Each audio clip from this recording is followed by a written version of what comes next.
Colecionadores de plantas do meu Brasil, mais um episódio do Jardineiros Urbanos por Fly.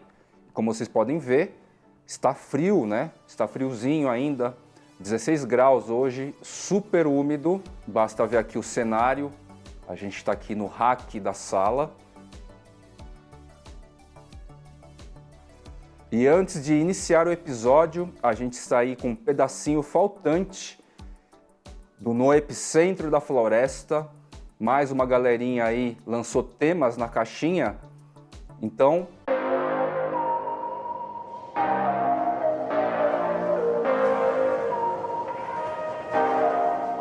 quero agradecer de novo aí a todos vocês que participaram, trazendo temas, comentários, dúvidas. Foi bem legal. E quem quiser ver as demais questões levantadas pelos colecionadores de plantas, procurem aí no Fly Channel o episódio anterior do No Epicentro da Floresta, ou tá aqui o link, basta ir lá, beleza? Começando aqui então, são só 3 teminhas, vamos lá. Josi Dalzotto. Agora com o frio, quais espécies precisamos levar para dentro de casa? Josi, é o seguinte, falando de aráceas, tá? Eu não sei aí quais espécies, quais gêneros e espécies estão contemplados aí na sua florestinha. Mas falando de aráceas, uma que é fundamental, já que sua região esfria, e frio aí a gente tem que entender a partir de 13 graus para baixo, vai? Mais ou menos nessa média começa a ficar frio para as nossas aráceas, tá? E uma que sente muito, um gênero que sente bastante, são as alocásias, tá? As alocásias, elas sentem bastante. E aí assim, você pode trazer para dentro de casa, deixar num lugar claro, ficar bastante atenta aí à questão das regas. E às vezes, dependendo do seu frio, eu tô aqui com umas 4 variedades e espécies indoor ainda neste período. A tendência é eu levar para a caixa de umidade, eu quero ver como que elas vão se comportar nesse começo de queda de temperatura. A tendência é levar para a caixa de umidade, tá? Mas se na sua região aí ficar na faixa dos 10 graus, não ter períodos longos aí de 5, 6, longos eu digo 3, 4 dias seguidos ou madrugadas seguidas, você pode tentar deixar indoor. Aí as demais em si, talvez elas fiquem mais feinhas. Algum amarelamento mais clássico de mudança de temperatura, de queda de temperatura, principalmente das folhas mais da base da planta. É um amarelo bem uniforme, tá? Já trouxe essa referência aí lá no Instagram, Jardineiros Urbanos. Então, vai ficando de olho e principalmente de olho nas alocásias. E aí que o Júnior Honório 01, ele lança assim, adubação orgânica versus química. Júnior, eu adoto orgânico e organomineral a vida toda. Eu não tenho referência do químico e eu nem recomendo assim, por ser basicamente químico, né? Em termos de eficiência, como você vai poder notar no episódio anterior, mais dedicado aqui a essas questões, trabalhar com orgânico e organomineral já é sucesso, tá? E este tema eu detalhei bastante no episódio, capaz que você já tenha até assistido. Dá uma espiada lá, tá bom? Just Deville. Você usa algum app ou livro para identificação de espécies? Eu falei um pouquinho sobre isso já no episódio anterior, na verdade eu falei bastante. Mas falando sobre aplicativo, existem aí alguns aplicativos de diversas procedências e algumas procedências até envolvem personalidades importantes aí do rolê, mas assim, nada que eu possa dizer uau, ou que de repente tenha me convencido, porque assim, a inteligência artificial que passa a enxergar a partir desses aplicativos, ela é meio míope ainda, tá? Então um exemplo bem clássico aí, assim como nós, se a gente colocar um híbrido do Anthurium Forget X luxurians, Magnificum X luxurians e Cristalino X luxurians, e a gente não classificar lá com alguma plaquinha, fazer alguma marcação ou não notar no detalhe como é o desenvolvimento da lâmina foliar do cristalino X luxurians é bem expressivo. No Forget X luxurians, a lâmina foliar fica bem escura. A tendência no Magnificum X luxurians, a folha fica mais arredondada. E assim, se essas três variedades não se estabelecem adultas, e adultas elas vão ganhar variações de forma mais expressivas, eu duvido que uma inteligência artificial hoje ainda tenha esta sensibilidade, esse nível crítico aí do detalhe, tá certo? Então assim, as pessoas estão tentando aí desenvolver essas inteligências artificiais em diversos setores, sintetizando vozes de artistas, bandas, ganhando olhos aí de identificação de coisas, respondendo inúmeras questões aí a partir de campo de pergunta, enfim. Mas no meu olhar, a inteligência artificial, que é o tema central de tudo isso aí, inclusive de um app de pesquisa de espécies e tudo mais, ou variedades, a gente ainda está na pré-história deste assunto. Pode ser que sim, muito rapidamente ou mais rapidamente do que qualquer outra tecnologia, a gente atinja patamares aí incríveis, mas hoje ainda é a pré-história, tá legal? Então, queridos, a velocidade que essa tecnologia pode avançar tende a ser mais rápido do que tudo de tecnologia que a gente viu até hoje. Contudo, hoje ainda eu sinto assim muito rudimentar, muita falação, muita especulação e pouca prática, na verdade. E é claro que a dualidade existe em cima desse tema, do que pode fazer bem ou mal, porque este senso moral dual, na verdade, não é da inteligência artificial, é do homem. Alguns dos colecionadores têm chegado a mim e têm me questionado exatamente isso. A relação do frio, hoje 16, 17 graus, e os sistemas de umidificação ligados. Isso é problemático? Isso gera alguma questão? Então, só para vocês terem a referência do caso de hoje, exatamente hoje, choveu da madrugada até agora, ininterruptamente, já são umas 2 horas da tarde, tá? A chuva vem e volta, típico, né? Então assim, a umidade do ar está altíssima. Eu poderia desligar toda essa galera nessa umidade muito alta? Com certeza eu poderia. Mas eu posso deixar ligado se eu quiser? Posso. A resposta é exatamente essa. Primeiro porque, como a gente já falou no episódio anterior, a grande parte dos fungos, eles desativam nas temperaturas baixas. Então a gente vai ver muito mais ocorrência de fungo, você que já está no rolê aí 1, 2 anos, em períodos quentes, quando ocorrer. Existem fungos específicos que se desenvolvem no frio e atacam plantas? Possivelmente sim.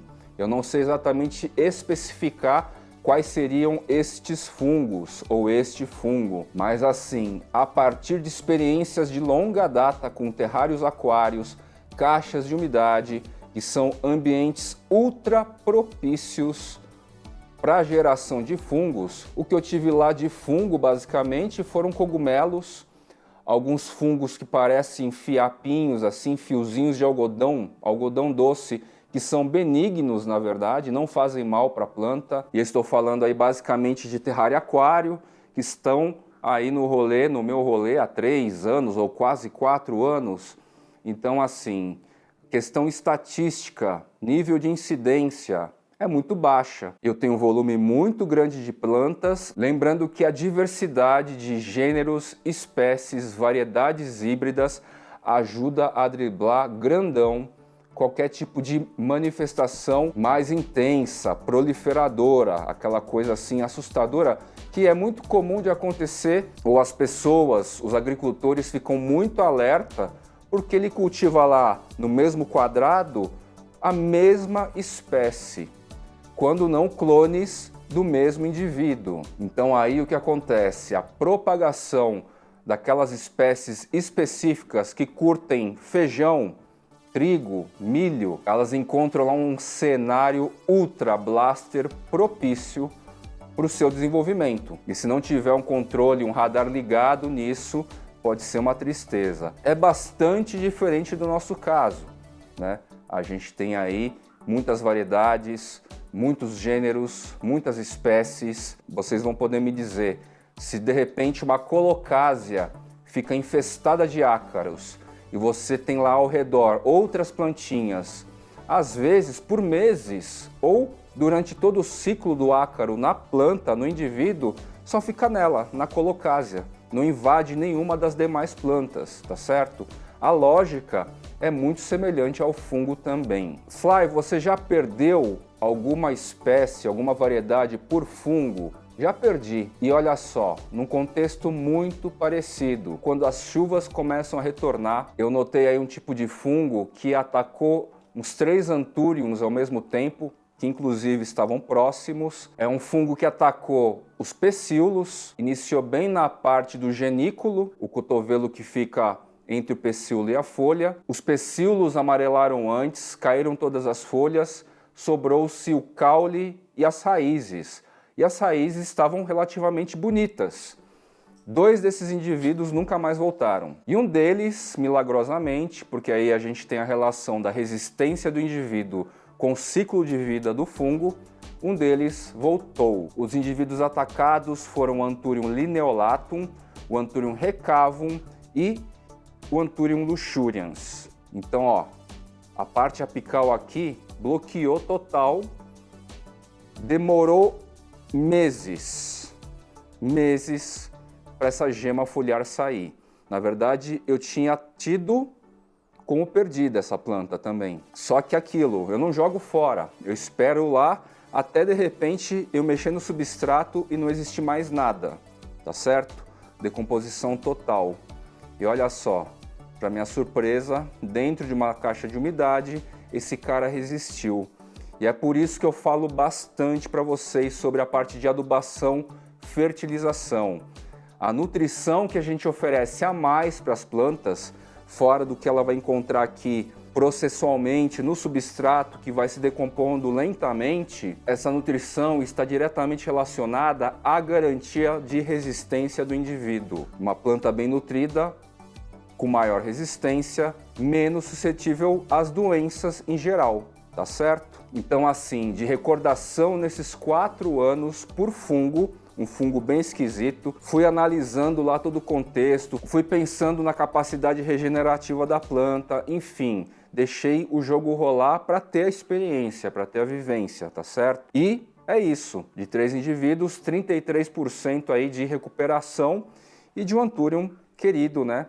Anthurium luxurians, legal, era uma planta bonita já e foi esse o fenômeno que aconteceu. Como que surgiu esse fungo? Não sei, gente. E olha, a gente tentar desvendar todos os tipos de fungo, ou principalmente as ocorrências muito específicas como essa, primeira vez que eu vi um fungo atacar a partir do genículo, o pecíolo amarelar, depois lá do genículo e destruindo a folha dos sinos para baixo, assim, foi bem maluco e foi muito padrão nesses 3 indivíduos em questão. Como Fly, essas vivências aí são muito importantes, impactam em diversos setores. A experiência em si que se adquire, a observação, a técnica e o sentido aí de um certo desapego, de um certo lidar com essas realidades. Esse lado de laboratório que é a minha floresta também e que na medida do possível eu vou levando para vocês, é essencial aí para o colecionador que quer se aventurar nesses aspectos também. Fora essa ocorrência, alguns funguinhos, as famosas bolinhas escuras com auréola mais ou menos no meio da folha, é um fungo mais leve talvez, e a gente consegue aí resolver cortando a folha. Fungos que atingem aí a parte interna, a partir das raízes, tem muita coisa aí, afinal de contas os fungos são infinitos. Contudo, em termos técnicos, os remédios aí para as variedades de fungos só estão nas mãos dos produtores licenciados. Todos os produtos aí que a gente vê em gôndola para fungo vão ajudar a minimizar, a controlar os fungos menos nocivos, porque assim, chegou no nível de toxicidade do produto, é proibido para uso doméstico e tudo mais, tá certo?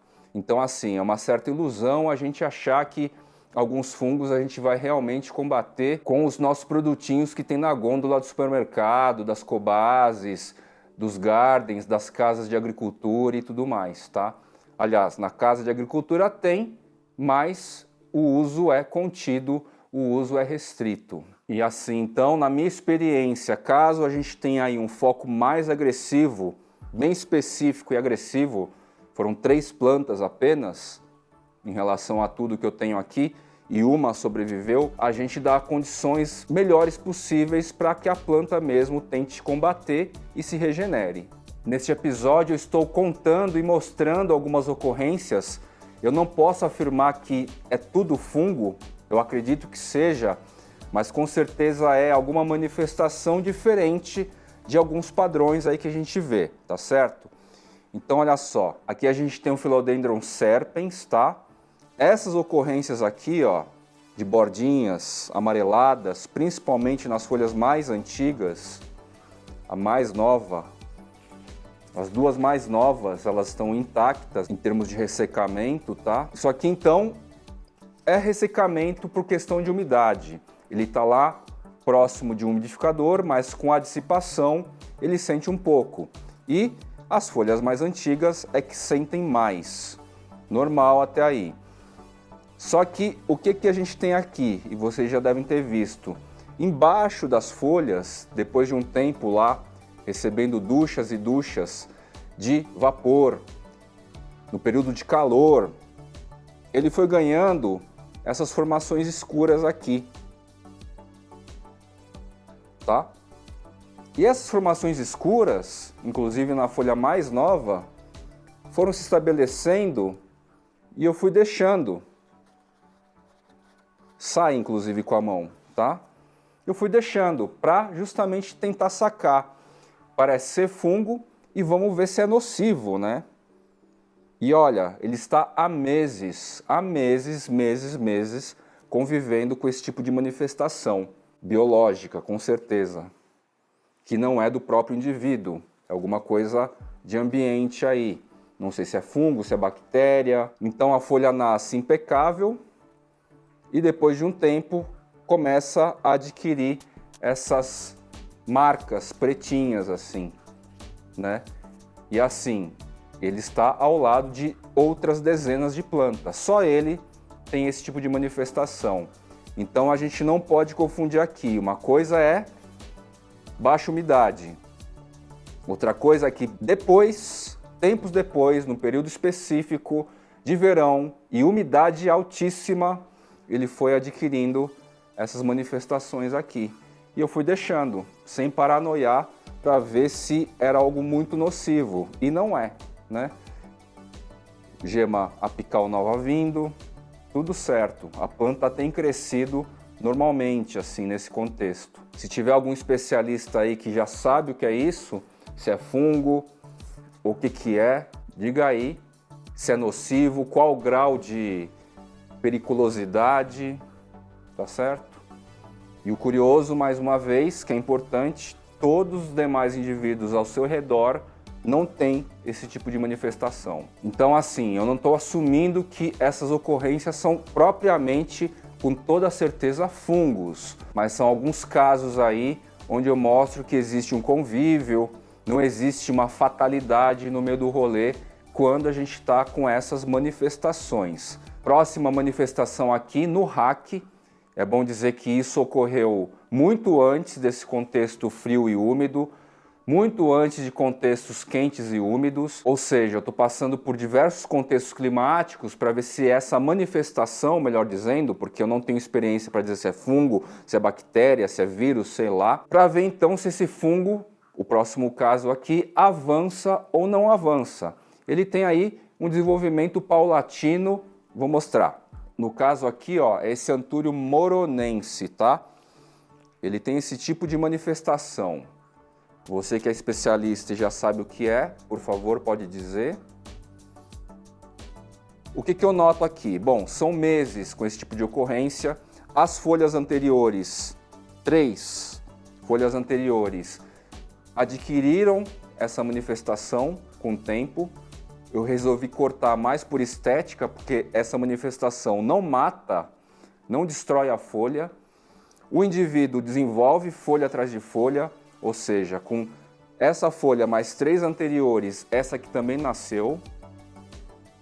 não propagou, não disseminou para as demais variedades aqui. E aí pode vir uma pergunta: Fly, você não tem medo que isso aconteça, essa propagação? Olha, se eu tivesse, talvez eu nem teria planta assim, não teria nem painel paredão, porque imagina eu ficar medindo centímetro por centímetro para ver se eu encontro lá alguma manifestação muito diferente assim. Não dá, né? Então o que eu quero fazer aqui? Antes disso, ó, as raízes. Muita raiz aérea, tá certo? É um indivíduo que está há meses aqui comigo, já deve estar bastante enraizado. Eu devo trocar de substrato daqui a um tempo, assim que vier mais um período amplo aí de calor no meio do outono, no meio do inverno, para ver se o próprio indivíduo ganha mais resistência e combate essas manifestações, tá?